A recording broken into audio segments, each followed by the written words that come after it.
जिया को बेवकूफ़ बनाने के बाद अब पेरेंट्स को यकीन दिलाने की बारी है। पहले शाओनवान मतलब के लियांग शाओ के डैड मिस्टर सू को यकीन दिलाना होगा, तभी ये रिश्ता टूटेगा। लू जाओ शाओनवान से कहता है कि थोड़ी देर बाद जब तुम्हें मैसेज मिले तो मुझे तुरंत कॉल करना और मुझे मजबूर करना कि मैं तुम्हें और बच्चे के लिए एक घर दूं और उसकी रिस्पॉन्सिबिलिटी लूं। ये सुन शाओनवान शॉक्ड होकर कहती है कि क्या? तो लू जाओ कहता है कि समझा करो, एंगेजमेंट तोड़ने के लिए मुझे बुरा पर्सन बनना होगा, तभी हमारा मकसद पूरा होगा। शाओनवान उसे घूरने लगती है, सोचती है कि क्या ये मुझे फिर से बेवकूफ़ बनाएगा। फिर कहती है कि सिर्फ फेक कपल ओके। लू जाओ ससुराल पहुंच गया और शादी की बात करने लगा। मिस्टर सू कहते हैं कि शादी की चिंता तुम मत करो, मैं खुद सब कुछ संभाल लूंगा। तभी मिस्टर सू की पर्सनल असिस्टेंट आती है, बताने लगती है कि चेयरमैन एक एम्प्लॉय ने अपनी फियांसे के साथ बेवफाई की है। वो एक ग्रुप रिपोर्टर्स के साथ हमारे कंपनी के गेट पर तमाशा करी है। आप बताएं इस मसले को कैसे हैंडल करें। मिस्टर सू कहते हैं कि उसे नौकरी से निकाल दो, जो अपने घर के लिए लॉयल नहीं होता उसमें कोई रिस्पॉन्सिबिलिटी नहीं होती। लू जाओ मन ही मन खुश है, उसे बस अपनी फेक गर्लफ्रेंड का इंतजार है, फिर सब खत्म। वो सोचता है कि ये तो सुनहरा मौका है। वो शाओनवान को मैसेज सेंड करता है ताकि वो उसे कॉल करे। दूसरी तरफ शाओनवान प्रेग्नेंट दिखने के लिए रेडी हो रही होती है, लेकिन किसी से भी बात नहीं बन रही। तभी उसका मोबाइल गिरकर टूट जाता है। इसने तो लू जाओ का मैसेज भी नहीं देखा। कहती है कि मेरा मोबाइल खराब हो गया, अब मैं क्या करूं? दूसरी तरफ लू जाओ शाओनवान के कॉल का इंतजार कर रहा है। वो बार बार मोबाइल चेक कर रहा होता है तो मिस्टर सू पूछते हैं कि क्या हुआ, कोई इम्पोर्टेंट काम है क्या? लू जाओ कहता है नहीं अंकल। फिर हिम्मत जुटाकर बोलने लगता है कि असल में मैं शायद सू मैडम से शादी नहीं कर सकता। मिस्टर सू कुछ कहते तभी वहाँ शाओनवान आती है, कहती है कि डैड मेरा मोबाइल टूट गया है, मुझे थोड़ी देर के लिए आपका मोबाइल चाहिए। उसे डैड बोलता देख लू जाओ हैरान होकर कहता है कि क्या डैड? शाओनवान भी उसे वहां देख शॉक्ड होकर पूछती है कि तुम यहाँ कैसे? लू जाओ किसी स्ट्रेंजर लड़की से शादी नहीं करना चाहता था, लेकिन अब इसे पता चल गया कि वो लड़की कोई और नहीं शाओनवान है। तो वो मिस्टर सू से कहता है कि अंकल अब मैं ये शादी नहीं तोड़ना चाहता। मिस्टर सू गुस्सा होकर कहते हैं कि लू जाओ तुमने हमारे सू फैमिली को समझ क्या रखा है? कभी शादी तोड़ना चाहते हो तो कभी नहीं। मसला क्या है तुम्हारे साथ? तुम दोनों का मसला है तो दोनों साथ मिलकर इसे हल करो। ये बोलकर मिस्टर सू चले जाते हैं। शाओनवान कहती है कि क्या हम अभी भी शादी तोड़ने वाले हैं? लू जाओ कहता है कि बिल्कुल भी नहीं, अब जबकि तुम मेरी फियांसे हो तो मैं ये शादी नहीं तोड़ने वाला। शाओनवान इतराने लगती है तो लू जाओ कहता है कि तुम्हें याद है तुमने मुझसे मील का वादा किया था। शाओनवान कहती है कि पलटू इंसान तुम तो गिरगिट की तरह रंग बदलते हो। वो उसे मारती है तो लू जाओ कहता है ठीक है जो तुम बोलो। वो उसे अपने साथ रेस्टोरेंट ले आता है। आज इनकी फर्स्ट डेट है। इतने सारे डिशेस को देख शाओनवान के मुंह पे पानी आ जाता है, लेकिन प्रेजेंटेशन को देख वो और ज़्यादा इम्प्रेस हो जाती है।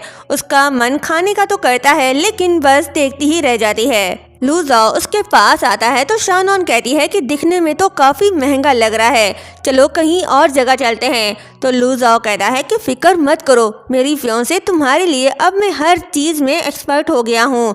ये हमारी पहली डेट है तो मैं तुम्हें खुश देखना चाहता हूँ और अच्छे से सेलिब्रेट भी करना चाहता हूँ। शाओनवान प्लेट में मील रखने लगती है, लेकिन वो खाना वेस्ट नहीं करना चाहती क्योंकि वो विलेज से है। उसे आइडिया है कि किसान लोग कितना हार्डवर्क करते हैं, तभी हमारे पास ये सब पहुंचता है। कहती है कि खाना वेस्ट मत करो, चावल के एक एक दाने में पसीना छुपा होता है। ये सुन लू जाओ मुस्कुरा कर उसे देखने लगता है, सोचता है कि क्या ये सच में एक रिच फैमिली की बेटी है? कितनी अलग है, बिल्कुल भी अमीर लड़कियों की जैसी नहीं लगती। नेक्स्ट डे शाओनवान बुक उठाकर लू जाओ से मिलने जा रही होती है, तभी जियाई आती है।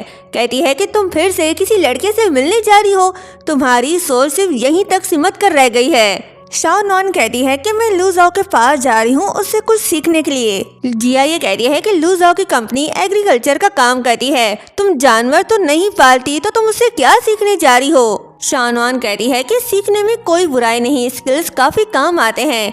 ये बोलकर वो जाने लगती है तो जिया ये उसे रोक कर कहती है कि तुम्हें क्या लगता है मैं नहीं जानती? तुम झूठ बोल रही हो कि लू जाओ हर दिन तुमसे मिलने के लिए तड़पता है। शानवान कहती है कि वो अपना काम करता है, मैं तो बस उससे सीखने जा रही हूँ। तो जिया ये कहती है फिर तुम मुझे साथ ले चलो, मैं अपनी आंखों से देखकर ही यकीन करूँगी। शानवान हाँ कहती है।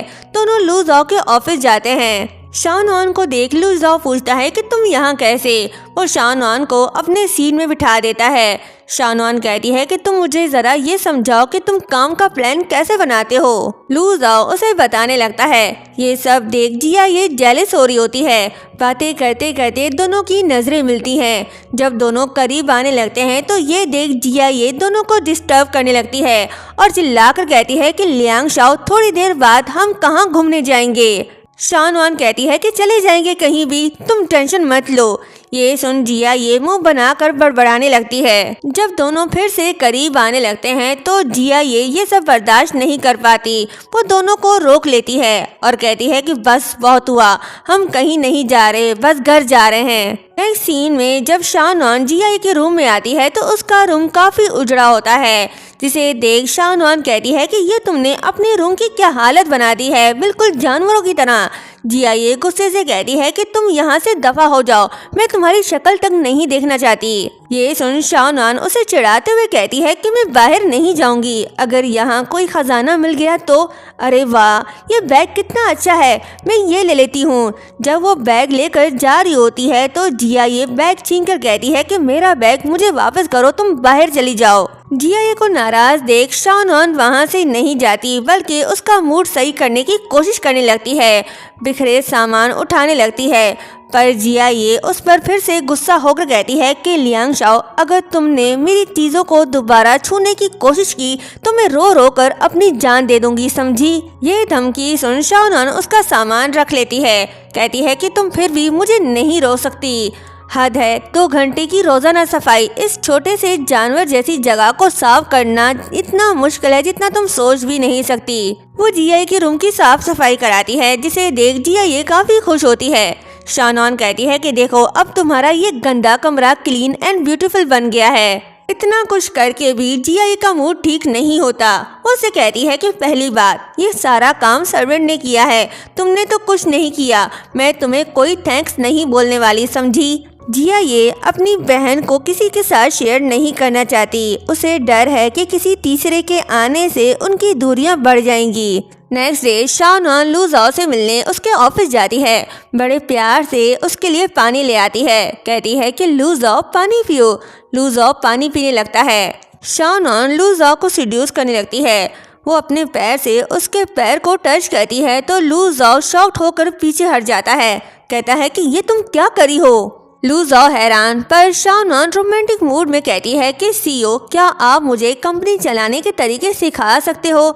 तो लू ज़ाओ कहता है कि ये तुम क्या कर रही हो, जल्दी से अपने कपड़े पहनो। शानवान को बुरा लगता है। वो सैड होकर पूछती है कि क्या तुम्हें ये पसंद नहीं आया। लू ज़ाओ कहता है कि मुझे ये सब बिल्कुल ही पसंद नहीं। ये सुन शानवान नाराज होती है। उसका पूरा प्लान बर्बाद हो गया और यहीं पर ये पार्ट एंड होता है।